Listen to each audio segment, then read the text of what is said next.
আমার একটা প্রশ্ন, যে জিনিসগুলা ভাজা হচ্ছে এগুলো কি কেবাব নাকি কাবাব?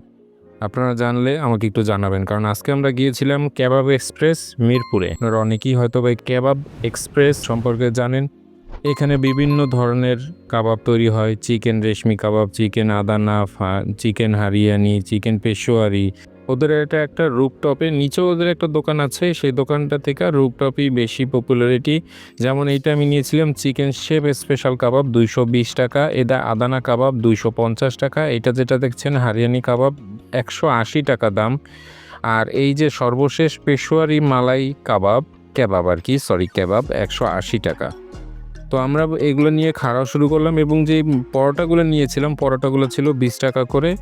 আর সাথে ছিল ওরা স্পেশালিভাবে পেঁয়াজ মরিচের একটা আচার দিচ্ছিল। এই আচারটা আমার কাছে খুবই স্পেশাল লাগছে, কারণ আমি পেঁয়াজ মরিচটা মোটামুটি সবসময়ই খাই। আমার কাছে পেঁয়াজ মরিচ খাইতে খুবই ভালো লাগে। তো এটার ঠিকানাটা হয়েছে মিরপুরের যে সনি সিনেমা হলের সাইডে যে গলিটা ঢুকছে, এই গলি দিয়ে আসলে আপনারা পেয়ে যাবেন। এরপরে আর কি আমরা শুরু করলাম চা খাওয়া, কারণ সবসময় আমরা কিছু খাওয়া দাওয়ার পরে একটু চা টা খাই। এই চায়ের দোকানের স্পেশালি চায়ে মালাই চা খেয়ে আমার আসলে অবস্থা খারাপ হয়ে গেছিল। খুবই ভালো লাগছিল। তো আজকে এ পর্যন্তই। ভালো থাকবেন, সুস্থ থাকবেন।